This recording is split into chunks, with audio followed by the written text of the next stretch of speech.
Welcome to Secrets of the Stars, where we explore the ancient knowledge of astrology, decode your unique blueprint, and unveil how the wisdom of the sky contributes to your life. I'm your host, Abby Lutis, astrologer, mentor, and sky guide. It's time to embark on a cosmic adventure of self-discovery and understanding why you are the way you are. Let's dive in. Well, hello and welcome back to Secrets of the Stars. Let's jump into another episode, and today I'm going to be talking all about the elements, the astrological elements, we could call them.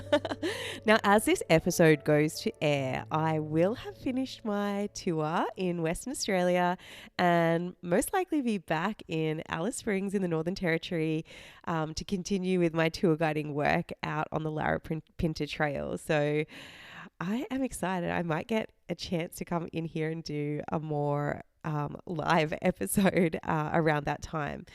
But as we start getting into winter, it really does get cold out here in the Northern Territory. A lot of people think that it is just hot all the time, but you know, the nights can get down below zero. There's been so many times that I have just woken up with frost on my swag because we sleep outside. And I think last year there was a day where I don't actually think it got above 1 degree. I was very fortunate to be walking that day, and we had a 30-kilometer walk. So it does get really cold. So we're going to be heading into that time as this episode goes live. I wanted to remind you that I am still open for readings in the pockets of my time whilst I am not tour guiding. And if you want to take a deep dive into your personal chart or further understand your uniqueness, your superpowers, and your brilliance, come and book a reading with me. If you are wanting to really step in and expand your understanding and just feel more empowered in how you use astrology, you can join my astrology course, Starlit. It's a personal development course where you will learn how to use astrology to understand and thrive with the energies that you naturally embody. There are 9 modules, and this self-paced course is just packed full of so much information and so much value. You can sign up right now and gain access, and even gain access to when I run the course in the next live round. It is at a reduced rate and it will go up in the next live round. So if you're interested in learning astrology, using it as a tool for yourself to best empower yourself, check out all the links and details in my show notes. The links will take you there. All right, let's jump into this episode where I'm going to be talking all about the elements. The elements are fire, earth, air, and water in astrology. Now, astrology uses these elements extensively. Essentially, everything that exists is made up of one or a combination of these 4 elements. So the elements play a significant role in defining the characteristics and temperaments of the zodiac signs. You can also understand the elements as how energy is expressed. You have every single element within your chart, within your personality, and some will be stronger than others. Each element is associated with 3 signs. So there is 3 fire signs, 3 earth signs, 3 air signs, and 3 water signs. And together they can help really create a more nuanced understanding of the astrological signs and the interpretations and the interactions that we have. Within each element, there is a zodiac sign that represents one of each of the 3 modes. And I haven't spoken about the modes yet. That's coming in an upcoming episode. But the modes are cardinal, fixed, and mutable. And when you look at the chart of the same, the signs of the same element make harmonious alignments with one another, called a trine, all right? And so these energies are similar. They are like one another and they're in harmony, all right? So let's break down these elements and what they all mean, and you can start to get an understanding of how they fit in and which ones you might be aligned to more. So first up, we have fire. This is the passion and magnetism, and this is represented by Aries, Leo, and Sagittarius.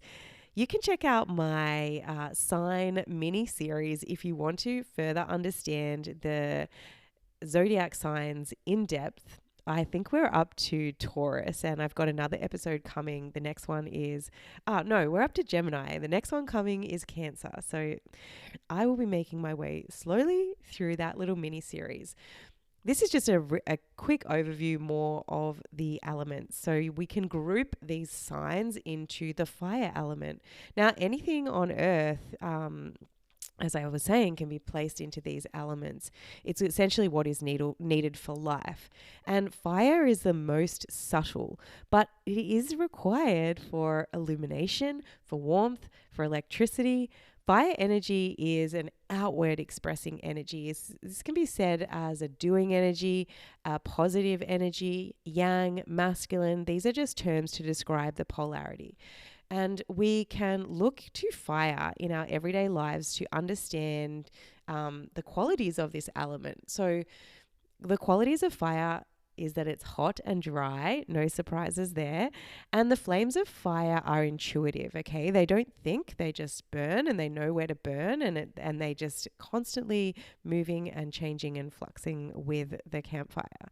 Now, a campfire, so to speak, is magnetizing, right? We are drawn into this energy. So we can also translate this energy to understanding of fire representing passion, representing motivation, boldness, intensity, and enthusiasm. Now, on the flip side, the shadow qualities can be known as inflammatory, so too hot, where things get inflamed. Fire can create burnout, it can create anger and aggression, and simply just being too hot and burnt out, essentially. I think I said that already. So in our personalities, fire qualities and characteristics are about being self-motivated. They're about needing to be the main character. Fire is, think of a campfire. That's always the main character, right? Fire is intuitive. It's that spark. It's bold, dramatic, intense, and enthusiastic. It's magnetic. As I was saying, the campfire will just draw you in. Even the big bonfires or a crackling like fire in your home. You just want to be close to it, and you can't stop staring at those flames, right? So the traits that this shows up as in people, they're generally known for their passion, their energy, their enthusiasm, and impulsiveness. They can be seen as leaders. This is because they are bold and ambitious by nature. Fire reflects fiery personalities, right? And they tend to be both inspiring and they can also be overwhelming. So the way fire interacts with others is that they tend to inspire and energize. And, as I was saying, they can be too intense and they can overpower. So if we look at each of the zodiac signs, we can get an understanding of how fire is represented in nature. So Aries fire, Aries mode is cardinal, so it's cardinal fire, and this is a spark of a match, or this is how I like to describe them. So think of Aries fire, that spark of a match, it's initiating, it's starting the fire, all right? It's the initial spark. Leo's fire is fixed, and this is more like the campfire. It's sustained, it's magnetizing, and everyone wants to gather around it. And we can think about the qualities of Leo, and these can be the same, right? Now, Sagittarius fire is mutable, and we can think about this as a bushfire or a wildfire. It just burns everywhere, and it's constantly changing and moving and going in different directions, all right? In the tarot, the fire element is represented by the Wands card, all right? So the deck of the suit of the Wands, that's the fire element in the tarot. All right, let's take a look at Earth. So Earth is grounded and tangible and is represented by Taurus, Virgo, and Capricorn.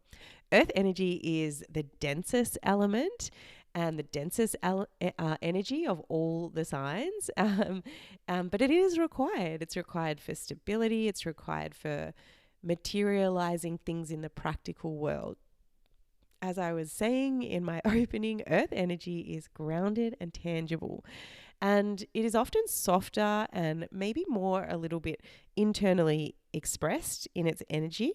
This is known as this receiving energy, this allowing energy, this yin, feminine, and the polarity we can say is negative.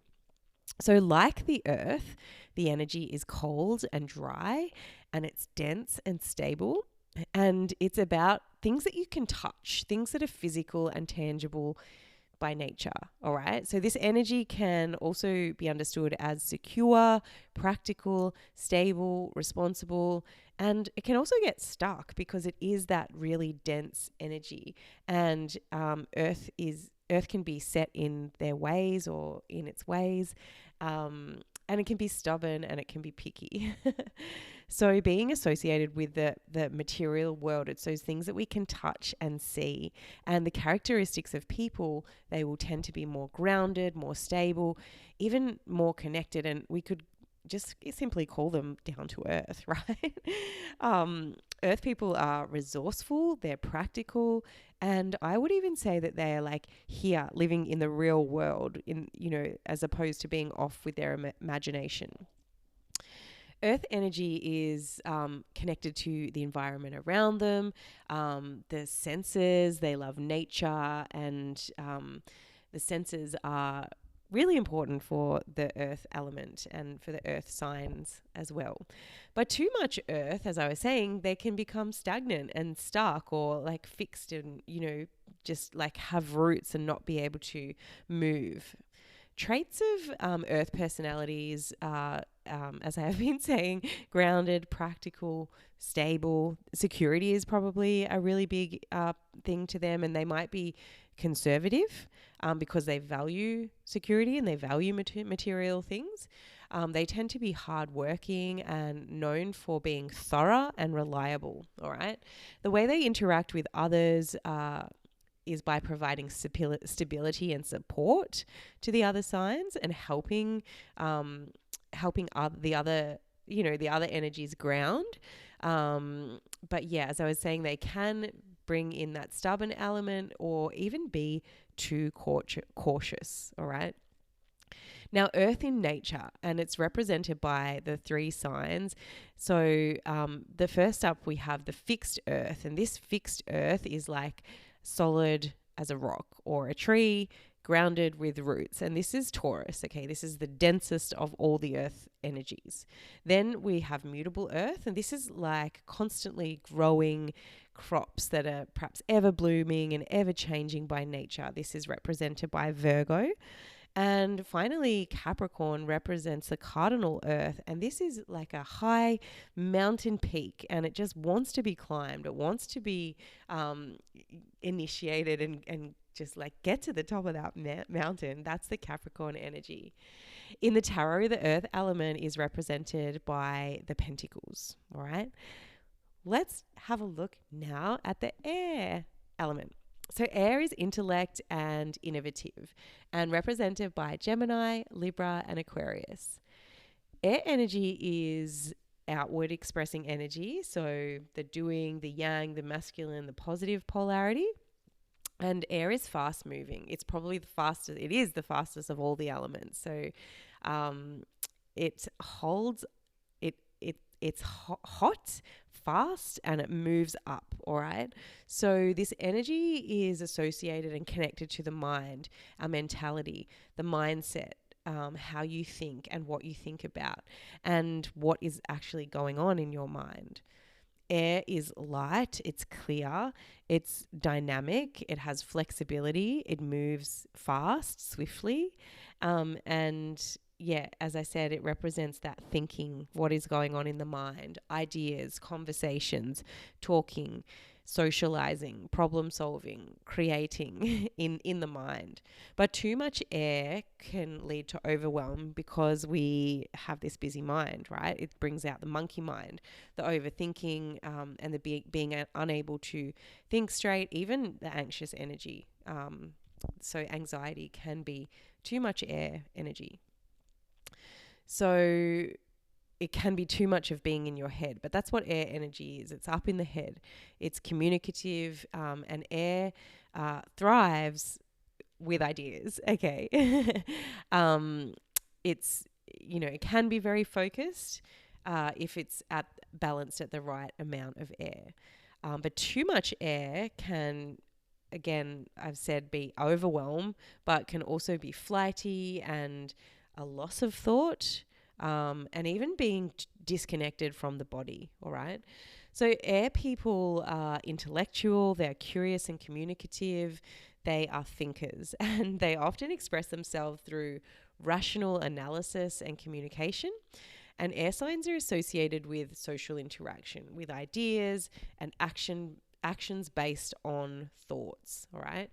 The way they interact with others is that they lift others up with their breezy optimism and intelligence, but might sometimes be detached or even overly theoretical, like too much in the thinking and in the theory. Now, in nature, the way that the air energy expresses itself differently to align with the modes, we start with the mutable air of Gemini. And this is like an ever-changing breeze. It's constantly shifting, constantly changing and moving attention, all right? Then we have Libra, which represents cardinal air. And this is more like the gentle breeze that creates a pleasant environment. It maintains equilibrium and it just feels nice. Perhaps this is the early morning breeze that we feel on our skin when we're going for the walk in the morning. And then finally, we have Aquarius air, which represents the fixed air. And I like to describe this as the high altitude currents that are in the stratospheric ozone layer that really encompass and protect our planet. They are not going away. They have this like high up overarching view over the world, essentially. And then in the tarot, the air element is represented by the swords card, or the swords suit. So the final element is the water element, and this is all about emotions and feelings. And this is represented by Cancer, Scorpio, and Pisces. This energy is inward as well. So, earth and water are inward and fire and air are outward. But water is inward expressing energy, and it's about receiving, allowing, the feminine, yin energy, and the negative polarity, okay? So think about water. It flows and it fills up spaces and, just naturally is cold and wet, okay? And it aligns with emotions, and it kind of goes with the flow, right? This is what I say about water when it's in alignment. Water is slower moving energy. If we think about water, especially compared to fire or compared to air, it's slower moving because it's heavier and it's moving down to fill up the spaces that it enters. So the energy connects us with receiving, allowing, and being in our emotional bodies. So similar to emotions, water can be clear, it can be uplifting, and it can be revitalizing in our lives. It can also be muddy and stagnant and unclear, making things feel difficult or negative or hard, all right?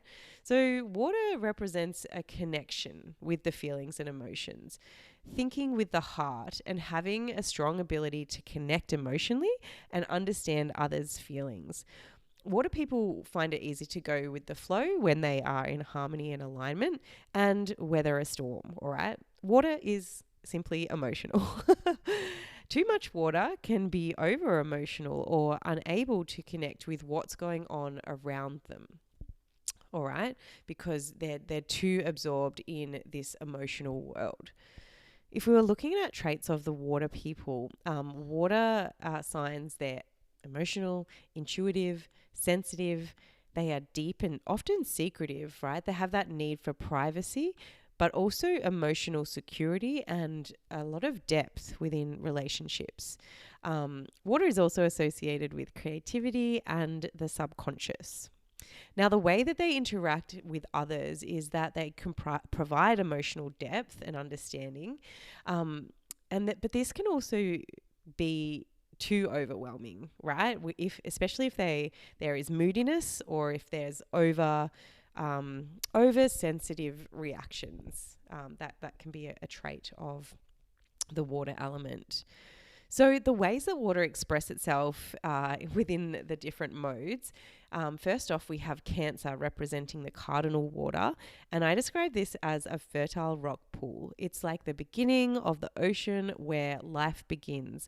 It's a really beautiful, nurturing place for new life, especially new sea life, and it can be fostered and nurtured before it has to go out into the big wild ocean.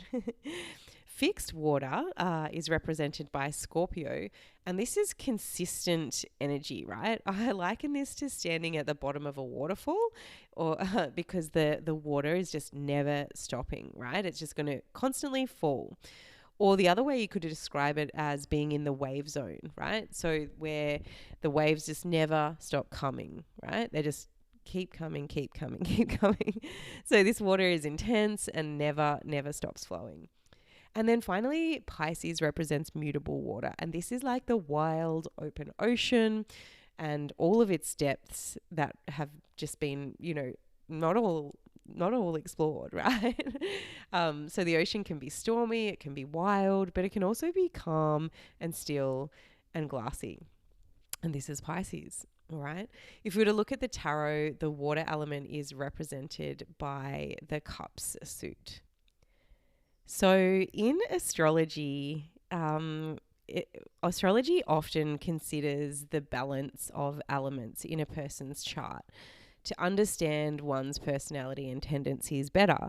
So a chart can have a heavy dominance in one element, and that might suggest that those traits are dominant, and they may lack an element, or they might have less of that element, and that could identify areas where that person could face challenges or even need to develop. So just as an example, someone that has a lot of planets in fire signs, they might be really dynamic and proactive, but they might lack emotional depth or practicality, which could be remedied by interactions with either water or earth signs, respectively. All right. So on the other hand, an absence of air might indicate difficulty with intellectual reasoning or communication, which could be an area for growth. But overall, the elements really provide a framework that adds depth to understanding the signs and how they interact with one another, influencing everything from personal relationships to behavioral tendencies. So you might be able to identify strongly with some of the elements that I've talked about, and maybe less with others, because in that way you can start to understand which ones might be the dominant ones for you. So there you have it. I hope you've enjoyed this episode and found it insightful and learnt something. If you have, I would really love it if you could give the show a 5-star review wherever you listen to your podcast. It really just helps me to spread the word and get this beautiful podcast out into the world. And if you are interested in booking a reading, please go to my website, abbylutis.com, or you'll also find all the links in my show notes. And until next time, keep shining bright. Thank you for joining me on this cosmic journey of self-discovery. If you have enjoyed this episode, please leave a review and share it with someone who you think would love it. Keep exploring the secrets of the stars, and remember, the universe has woven a unique story just for you. Until next time, keep shining bright.